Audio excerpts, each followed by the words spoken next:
बिस्मिल्लाहिर्रहमानिर्रहीम अस्सलाम वालेकुम वरहमतुल्लाह। आप फेसबुक और यूट्यूब चैनल देख रहे हो। मेरा नाम है अब्दुर्रहमान। नाज़रीन, आज 6 सितंबर है।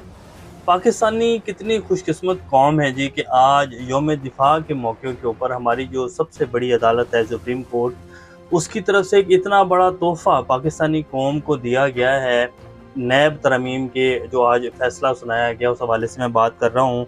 आज यौम दिफा के मौके के ऊपर ये बता दिया गया है कि जी सियासतदान और ये जो अशराफिया आप 25 करोड़ आवाम के वसाइल के ऊपर काबिज है, ये आपका दिफा करें ना करें, ये अपना दिफा तो ज़रूर करेंगे। अपने जो करप्शन के केसेस हैं वो तो ये लाजमी ख़त्म करेंगे। और आज जो है नैब तरमीम का फ़ैसला सुना दिया गया। काजी साहब ने उसको 3 माह जो है होल्ड करके रखा और आज उसका बाकायदा फैसला सुना दिया गया। अब इसके पीछे वैसे तो ये बड़ी लंबा जो है वो चलता आ रहा था।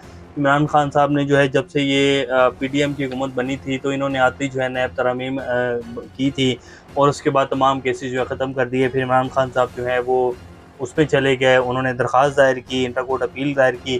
तो उसके ऊपर ये चलता चलता चलता जो है अब आकर काजी साहब जो है इसको दबा के बैठे रहे और आज उनके जाने में तकरीबन कोई 1 डेढ़ माह रह गया जी। 25-26 अक्टूबर को उन्होंने रवाना हो जाना है। तो उन्होंने ये शानदार फैसला जो है यौम दिफा के मौके के ऊपर जुमे के दिन पाकिस्तानी कौम को दे दिया है कि जी आपको मुबारक हो। आज 77 साल बाद आप लोग यहाँ खड़े हैं कि आपके ऊपर ये जो अशराफिया समेत तमाम जो अशराफिया जी, जिसमें जर्नैल भी हैं, सियासतदान भी हैं, ब्यूरोक्रेट्स भी हैं, जजेस भी हैं, ये तमाम जो अशराफिया आपके ऊपर बैठी हुई है, ये अपने करप्शन का हिसाब तो आपको नहीं देगी। आप जो मर्जी भी कर लें और पार्लियामेंट में बैठकर ये आईनी तरमीम में ये जो मर्जी करते रहें, इसके ऊपर सुप्रीम कोर्ट जो है वो कुछ नहीं करेगी। क्योंकि सुप्रीम कोर्ट तो कानून की रखवाली है और वो कानून आइन वाला कानून नहीं है, ये कोई और कानून है जो स्पेशल जो है किसी हुक्म के ऊपर जो है कानून बना दिया जाता है और उसके बाद सुप्रीम कोर्ट जो है वो उसको बड़ी माजरत के साथ जो है उसको फॉलो कर रही है। क्योंकि अगर ये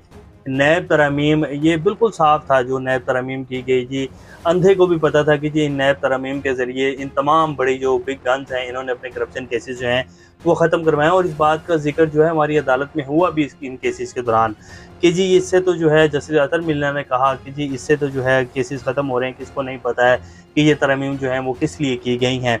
तो इसमें अब अगर आप पाकिस्तान के जो 1973 का आइन पढ़ें तो उसमें ये बिल्कुल वाज़िया लिखा हुआ है कि जी जो इंसानी हकूक़ की खिलाफ वर्जियों के कानून है उसको सुप्रीम कोर्ट या आइन जो है वो बिल्कुल भी तहफ़्फ़ुज़ नहीं देता है। तो बहरहाल सुप्रीम कोर्ट ने तहफ़्फ़ुज़ दे दिया ये कह कर के जी आइनी तरमीम जो है वो पार्लियामेंट ने की है और पार्लियामेंट इसकी मजाज है। इमरान खान साहब के हवाले से चीफ जस्टिस साहब ने क्या कहा है, जस्टिस अतर मिल्ला और जस्टिस जो हैं एक और हसन अज़हर साहब जो हैं उन्होंने इजाफी नोट लिखा है, वो भी आपके सामने रखेंगे। इमरान खान साहब की आज मीडिया टॉक हुई है जी, डियाला जेल में उन्होंने सहाफ़ियों से बातचीत की है। उधर उन्होंने क्या कहा है, बड़ी अहम कुछ आज उन्होंने बातें की हैं, वो भी आपके सामने रखेंगे। आर्मी चीफ ने यौम दिफा के ऊपर जी खिताब किया और उनका जो खिताब था वो भी उसके चंद पॉइंट्स आपके सामने रखेंगे। इससे पहले अगर आप लोगों ने चैनल को सब्सक्राइब नहीं किया तो रेड बटन को प्रेस कर लें और बेल आइकॉन को भी प्रेस कर लें ताकि लेटेस्ट अपडेट्स आप लोगों को मिलती रहें। जो हमारा ताल्लुक़ है ऐसे ही जुड़ा रहे। सबसे पहले जी अब आ जाते हैं कि हुकूमत की नैब कानून में तरमीम बहाल कर दी गई है और बानी पीटीआई के हक़ में फ़ैसला मुस्तरद कर दिया गया है। जबकि जस्टिस अतर मिल्ला ने इजाफी नोट तहरीर किया है जिसमें उन्होंने हुकूमती इंट्रा अपीलें मुस्तरद करते हुए मुतासरा फ़रीक़ैन की इंट्रा कोर्ट अपीलें मंजूर कर ली हैं। जबकि हसन अज़हर रिजवी जो हैं उन्होंने भी इजाफी नोट तहरीर किया है जो कि अभी सामने नहीं आया, आ जाएगा। काजी फ़ाइज़ ईसा ने अपने तफसीली फैसले में लिखा है कि कई नैब तरमीम के मेमार इमरान न्याज़ी खुद थे, दरख्वास्त नेक नीयती से दायर नहीं की गई और नैब कानून साबिक आर्मी चीफ परवेज़ मुशर्रफ ने ज़बरदस्ती इक़्तिदार में आने के 34 दिन बाद जो है वो बनाया था और आइन और जमहूरी आर्डर को बाहर फेंका और अपने लिए कानून साजी की और इन तमाम जजेस को हटा दिया जिन्होंने इस गैर आइनी इक़दाम की तौसीह नहीं की। अच्छा, अपने फैसले में ये लिख रहे हैं कि जी ये मुशर्रफ का बनाया हुआ नैब है और नैब कानून भी उन्होंने इसलिए बनाया और फिर जो है इसके ज़रिए सियासतदानों को ब्लैकमेल किया जाता है। लेकिन जो सियासतदानों ने अरबों रुपए की करप्शन की और इन नैब तरमीम के ज़रिए उनके जो तमाम रेफरेंसेस जो थे वो बंद हुए और वापस भेज दिए गए, वो काजी साहब को नज़र नहीं आ रहा है। ये ज़रूर नज़र आ रहा है कि परवेज़ मुशर्रफ ने आकर ये कानून बनाया, ये काला कानून है और इसके ज़रिए जो है सियासतदानों को ब्लैकमेल किया जाता है। लेकिन सियासतदानों ने अरबों खरबों जो है वो कैसे करप्शन का पैसा इकट्ठा किया है और कैसे केसेस माफ़ करवाएं, वो काजी साहब को नज़र नहीं आ रहा। तो ये जी बहरहाल हमारी सुप्रीम कोर्ट है। बात यह है कि जब आपके जो चीफ जस्टिस साहब हों उन्होंने जिस तरह लेकर चलना है जी, और वो चीफ जस्टिस तो है ना, वो जिस तरह आइन और कानून को देखते हैं वो उनका हिसाब है। काश पाकिस्तान में जो है कोई ऐसा चीफ जस्टिस भी आए जी, अभी तक तो नहीं आया, जो कि वाकई पाकिस्तान का जो 1973 का आइन है उसको फॉलो करे और उस कानून के मुताबिक वो चले, तो बहुत सारी चीज़ें जो हैं बेहतर हो जाएंगी। अभी तक तो नहीं देखा, आगे दुआ की जा सकती है कि जी आने वाले जो चीफ जस्टिस हैं वो पाकिस्तान में बाकी आइन और कानून की हुक्मरानी जो है उसको कायम करें। अब इस फैसले के बाद इमरान खान का तोशा खाना और अलकादिर टेस्ट जो है वो ख़त्म हो जाएगा। वो ये बात तो इमरान खान साहब भी करते रहे कि जी इस तरमीम के बहाल होने से जो है, यानी कि जो ख़त्म होने से, सॉरी, जो जो पीटीएम की हुकूमत ने आके की थी, इससे मुझे नुकसान होगा कि मेरे ये जो इन्होंने झूठे रेफरेंस बनाए हैं इससे मुझे सज़ा हो सकती है और ये इसमें कुछ भी कर सकते हैं, लेकिन मुझे कौम के लिए कुर्बानी जो है इससे कोई गुरेज नहीं करूँगा मैं। तो अब वो बहाल हो गई है, वो जो उन्होंने तरमीमें की थी, तो अब वो इमरान खान साहब का तोशा खाना और अलकादिर ट्रस्ट जो केस है वो भी ख़त्म हो गया है। इमरान खान साहब ने आज मीडिया टॉक करते हुए जेल में कहा कि जी बाजवा के बगैर फैज़ का ट्रायल करना बड़ी बदनीयती है, मुझे जनरल फैज़ हमीद के ट्रायल के ज़रिए डराया जा रहा है। और बिल्कुल ये बात ठीक है जी कि जनरल बाजवा के बगैर फैज़ हमीद का ट्रायल कैसे हो सकता है। जनरल फैज़ हमीद जो है वो उनके मातहत थे, और जनरल बाजवा के हवाले से तो मौलाना फजलुर रहमान साहब कह चुके हैं कि जी उनका भी ट्रायल होना चाहिए, उनका भी कोर्ट मार्शल होना चाहिए। जनरल बाजवा जो थे उन्होंने हमें सबको बिठाकर कहा था कि ये आ रही है जी नो कॉन्फिडेंस मोशन, और इसके ज़रिए इसके बाद जो इमरान खान की हुकूमत ख़त्म करनी है, इसके ज़रिए हमने नो कॉन्फिडेंस मोशन के ज़रिए, और वो हमसे जो है तोसी मांगते रहे हम सबको बिठाकर।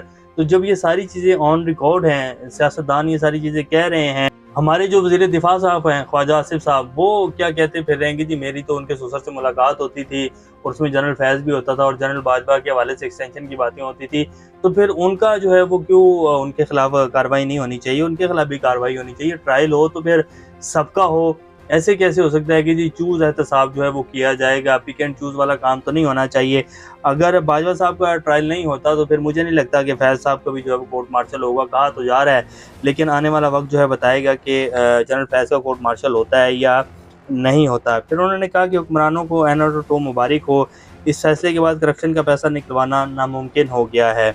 दुनिया की तारीख में ऐसा नहीं हुआ कि अवामी नुमाइंदे आइनी तरमीम करके अपने मुकदमात ख़त्म करेंगे, सिर्फ पाकिस्तान में ही हुआ है जी। ये बिल्कुल ठीक कह रहे हैं इमरान खान साहब। फिर उन्होंने मज़ीद कहा कि जी कल ISPR ने कहा कि फ़ौज अब गैर जानिबदार और गैर सियासी हो गई है। अगर अब वो वाकई गैर जानिबदार और गैर सियासी हो रहे हैं तो मुल्क की बड़ी खिदमत कर रहे हैं। वैसे मैं और बुशरा बीबी अभी तक जनरल आसिम मुनीर की वजह से जेल में हैं। अगर पाकिस्तानी फ़ौज जो है जी और इस्टेब्लिशमेंट जिसको कहा जाता है, अगर ये वाकई ही जो है गैर सियासी और गैर जानिबदार हो जाते हैं तो दावे करने की ज़रूरत नहीं पड़ेगी, बयानात देने की ज़रूरत नहीं पड़ेगी, पता चल जाएगा कि जी हमारी जो इस्टेब्लिशमेंट है वो गैर सियासी हो गई है।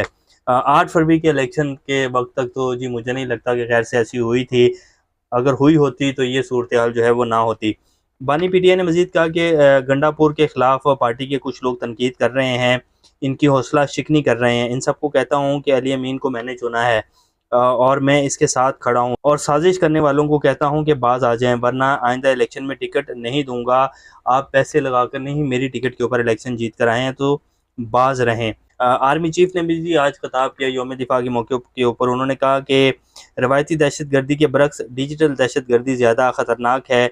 डिजिटल दहशत गर्दी और 5th जनरेशन जंग जो है वो नए चैलेंजेस है। कानून नाफिज करने वाले इदारों की काविशों से आज पाकिस्तान महफूज है। 6 सितंबर को हमने दुश्मन के नापाक अज़ाइम को खाक में मिला दिया था। तमाम अफवाज और अपने शहीदों को खराज तहसीन पेश करता हूँ। और ज़्यादा जो अहम था उसमें जी यही डिजिटल दहशत गर्दी के हवाले से उन्होंने कहा कि ये ज़्यादा ख़तरनाक है रवायती दहशत गर्दी से। तो ये जी हमारे आज की जो हैं कुछ अहम ख़बरें हैं। और आज जो है हमारे आर्मी चीफ ने 9 मई के हवाले से कोई बात नहीं की। कल जो DG ISPR की प्रेस कॉन्फ्रेंस थी उसमें भी 9 मई का जिक्र नहीं था। उसमें ये कहा गया कि जी फ़ौज जो है वो गैर जानिबदार और गैर सियासी हो गई है। हमारा किसी पार्टी के साथ कोई अफेयर नहीं है, हमारे लिए तमाम सियासी जमातें जो हैं वो बराबर हैं। तो आने वाले दिनों में सूरत हाल जी तब्दील होती हुई नज़र आएगी। आपको ये जो कहा जा रहा है ना कि जी इमरान खान का मिलिट्री ट्रायल हो सकता है, जनरल फैज़ का जो है वो कोर्ट मार्शल हो सकता है, लगता नहीं है कि हो सकता है, और इमरान खान का मिलिट्री ट्रायल होगा और जनरल फैज़ का कोर्ट मार्शल होगा। बहरहाल बहुत सारी सूरत हाल में जो है वो तब्दीली आएगी आने वाले चंद दिनों में। नेक्स्ट अपडेट के साथ दोबारा आप लोग सामने हाजिर होंगे, तब तक अपने और इस चैनल का ख्याल रखिएगा। अल्लाह हाफ़िज़।